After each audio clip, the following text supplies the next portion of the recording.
नमस्कार। मोदी से कोई नहीं डरता। लोकसभा चुनाव ने मोदी का डर निकाल दिया। अमेरिका में प्रवासी भारतीयों को संबोधित करते हुए राहुल गांधी ने मोदी सरकार और आरएसएस पर जमकर हमला बोला। राहुल ने कहा कि कांग्रेस और उनके सहयोगियों की लड़ाई बीजेपी और आरएसएस से है। ये एक वैचारिक युद्ध है। हमारी सोच और उनकी सोच बिल्कुल अलग है। हम एक बहुल विचारों में विश्वास करते हैं, एक ऐसा विचार जहां सभी को फलने फूलने का अधिकार है।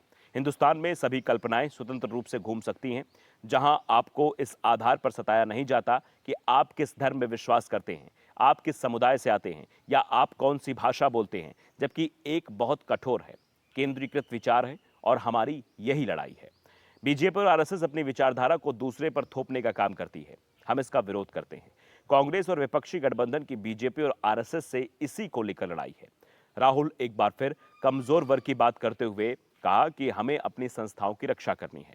हिंदुस्तान में कमजोर वर्गों की रक्षा करें, निचली जात की रक्षा करें, आदिवासियों, अल्पसंख्यकों की रक्षा करें और गरीब लोगों की रक्षा करें।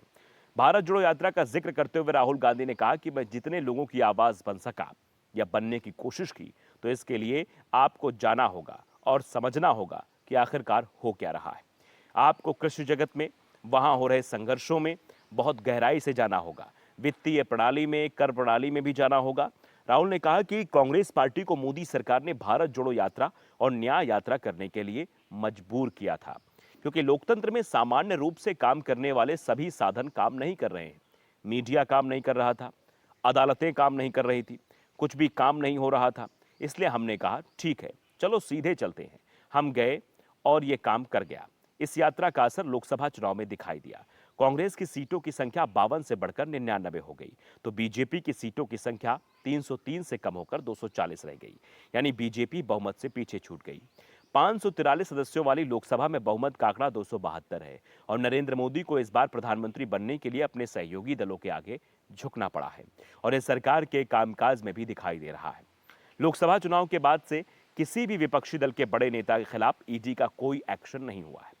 विपक्ष के जो अधिकांश नेता जेल में बंद थे, वो धीरे धीरे कर जेल से बाहर आ रहे हैं।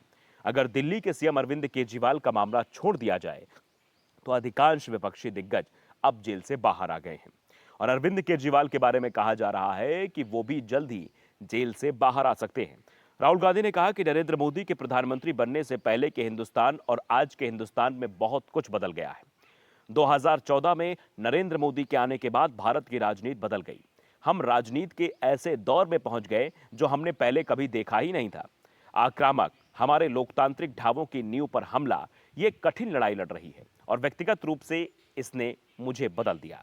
राहुल गांधी जब पत्रकारों ने पूछा कि कैपिटल हिल में सांसदों के साथ बैठकों में बांग्लादेश पर चर्चा हुई, तो राहुल गांधी ने कहा कि हमने इस मुद्दे को उठाया और उन्होंने भी हमसे बात की। देखिए, हम किसी भी तरह की हिंसा के खिलाफ हैं और हम चाहते हैं कि यह रुके। इसे जल्द से जल्द रोकना बांग्लादेशी सरकार की जिम्मेदारी है।